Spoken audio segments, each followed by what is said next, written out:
결혼하고 얼마 되지 않아서 바로 가부가 된 부인이요. 시골 작은 마을에서 가난하게 살았는데 수라에 아들이 하나가 있었는데 이 아들이 이 가난한 생활을 면하겠다고 먼 이국 땅으로 이웃 나라로 돈 벌러 갔어요. 동네 사람들은요 그러한 아들을 둔 그 여인을 굉장히 부러워했어요. 아주 틀림없이 아들이 큰 돈을 벌어와 가지고 그 마을에서 아주 제일 큰 부자가 될 것이라고 이렇게 믿었어요. 그러다 보니까 주일만 되면 이제 교회에서 사람들이 아들이 돈 붙여왔어? 하고 물어요. 그러면 이제 매 주일마다 가부의 대답은 한결같았어. 편지밖에 안 왔어요. 그야말로 나중에는 이 식량이 바닥날 정도로다가 아무것도 없게 됐어요. 그리고 가부의 모습 또한 점점 이렇게 여의어 갔어요. 먹질 못하니까. 그래서 이제 어느 날 목사가 신방을 왔는데요. 아들의 소식이 이제 궁금한 목사가 아직도 돈이 오지 않았느냐고 물었어요. 가부는 여전히 슬픈 기색으로 고개를 가로줘 않았다고 이제 고개를 가로줬더니 목사가 이제 다시 물은 거예요. 혹시 편지 속에 다른 것이 들어있지 않은가요? 하고 이제 물었더니 그 가부가 아무것도 들어있지 않았다면서 이런 종이만 들어있었다면서 이렇게 매번 들어있다고 보여준 거예요. 봉탄을. 그러면서 시큰둥하게 쪽지를 내밀었는데 그런데 그 쪽지가 바로 무엇이냐면 체크, 수표였어요. 수년 동안 아들이 보내온 편지 속에는요. 그야말로 엄청난 금액의 수표가 이렇게 모여 있었던 거예요.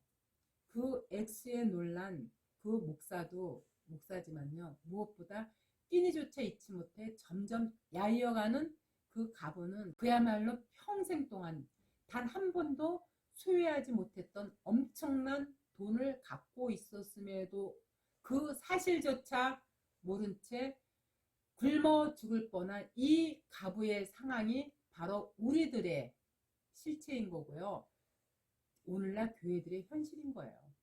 성경을 모르면 누구나 이와 똑같이 이 가부와 같은 거예요. 가부란 신랑 예수가 없는 자를 가리키는 거거든요. 성경에서. 말씀으로 오신 예수를 모르면요. 이 가부와 같이 아주 죽기 직전까지 가는 거예요.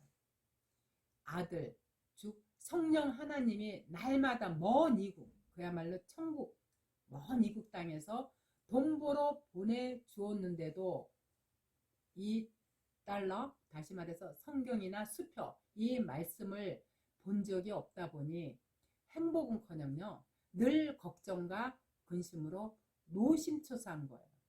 바로 우리가 하나님 나라를 이미 소유하고 있지만 성경을 깨닫지 못하니까 그 나라에 대한 소망과 행복과 기쁨을 누리지 못하고 사는 거랑 똑같은 거예요.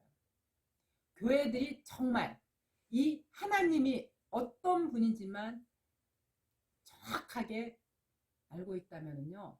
진짜 그분이 얼마나 크고 또 유대하신 사랑의 하나님인 줄을요. 교회들이 알고 있다면요. 정신 똑바로 차리고 있어야 돼요. 교회라면요. 그동안 우리의 일상 속에서 일어났던 일련의 일들을요.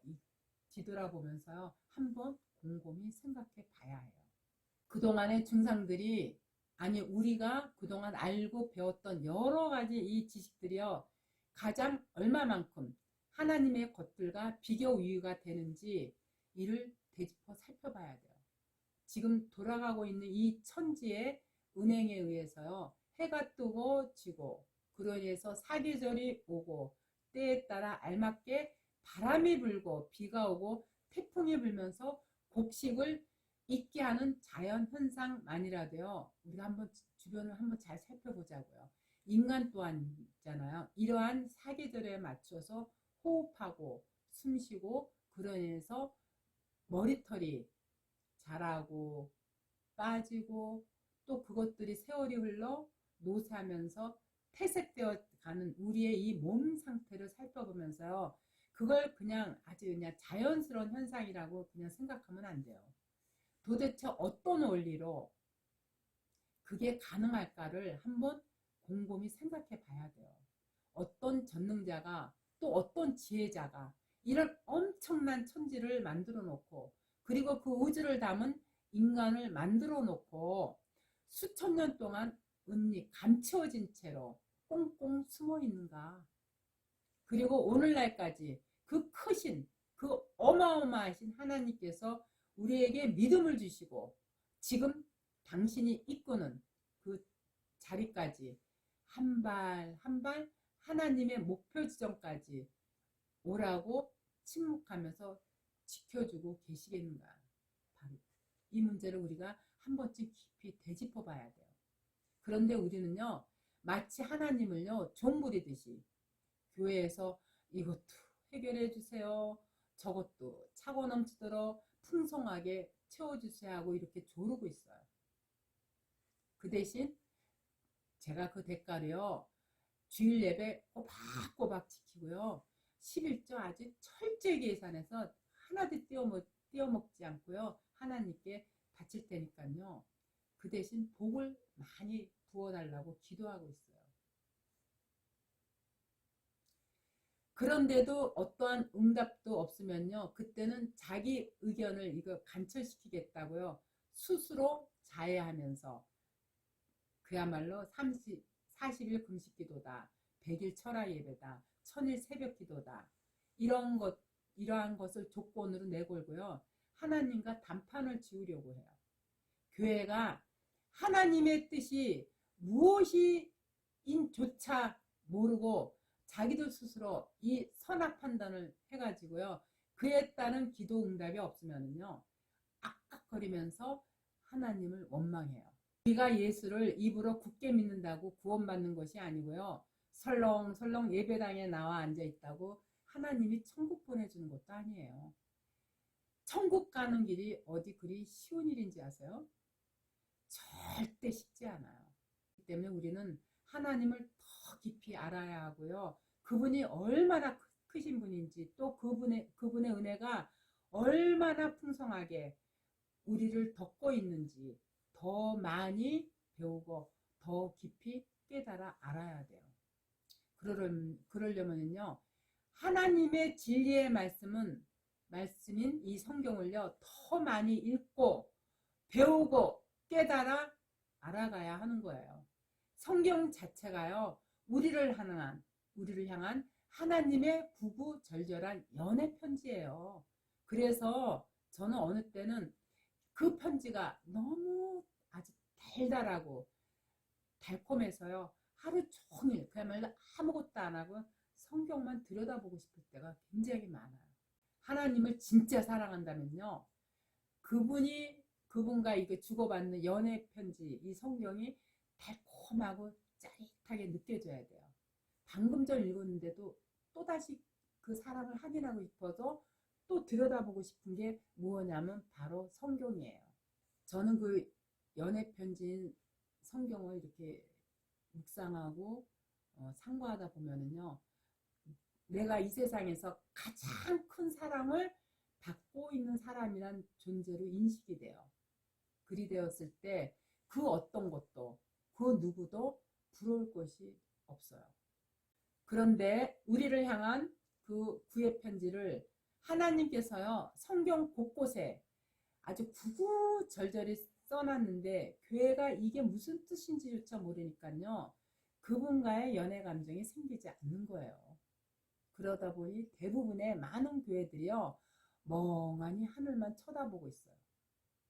성경은요 하나님과 당신 백성과의 영생에 따른 약속들로 아주 빈틈없이 빽빽히 실려있는 게 성경이에요. 그래서 어느 때는요 그 한치에 어긋남이 없는 정확함에요 놀랄 때가 진짜 너무 놀라가지고 소름 끼칠 때가 굉장히 많아요. 무엇보다요 우리가 성경을요 모르면요 그분의 크신 사랑을 깨닫지 못하기 때문에 아주 애틋하고 절절한 연애 감정이 생기지가 않아요. 그 감정이 생기지 않으니까 하나님을 만나는 일, 다시 말해서 성경을 탐독하는 그 일 자체에 게을러질 수밖에 없어요. 즉 성경 자체가 바로 하나님이에요. 그러나 하나님께 택함 받은 하늘 백성들은요, 성경을 보다가 모르면은 그냥 지나쳐 버리는 것이 아니라요, 그분이 궁금해서 어떻게 해서든 알려고 해요. 목사가 왜 있고 보혜사 성령이 왜 있는가 깨닫게 해주기 위해서 있는 거예요. 그런데 요즘의 목사들은요, 어떻게 보면요, 성도보다 성경을 더 모르는 목사들이 참 많아요. 그러니 우리가 성경을 보고 모를 때 어디 가서 물어봐야 하느냐는 거죠.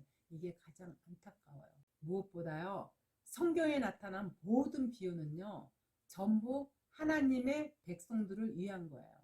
비유로 둔 이유 자체가 사단이 깨달아 알게 될까봐 다 비유를 해놓은 거거든요. 그래서 교회들한테만 깨달아 알라고 비유로 말씀하셨는데, 이 도리어 교회가 이를 깨닫지 못하니까는요, 성경을 곡해가지고 엉뚱한 것으로 해석을 하고 있어요. 그러니까 하나님의 일 자체가 예수 그리스도를 믿는 것인데 하나님의 일을 한다시고요, 엉뚱한 구제나 선행이나 봉사, 이런 엉뚱한 것만 하고 있어요. 그리고 그 일들을 해놓고 목사들이 자기 명분과 의를 쌓는데 혈안이 되어 있어요. 성경에서 비유는요, 특히 마가복음 4장에 씨 뿌리는 자의 비유 있잖아요. 또 등불의 비유, 그리고 겨자씨의 비유, 이 다 천국에 대한 비유예요. 그래서 그 모든 비유를요, 끝에 풍랑 속에 주무시는 예수님의 이야기로 결론이 붙어 있는 거예요. 그 말은 무슨 뜻이냐면, 이 땅에서의 천국 사는 사람들은요, 풍랑 속에서도 하늘에 머리를 두고 잠을 잘 수 있는, 즉 이 땅의 힘과 가치에 천착하지 않는 그야말로 초연한 이들임을요, 상징적으로 보여준 거예요. 그래서 천국 비유가 나열되고 있는 그곳에는요, 풍랑의 이야기가 꼭 붙어 있어요.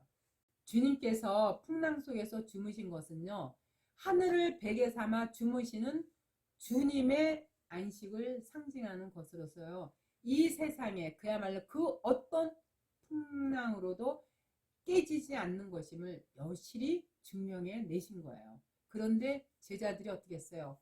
호들갑을 떨면서 주님을 깨웠죠. 그때 제자들에게 이 믿음이 없는 자들아 하고 호되게 꾸짖으신 거예요.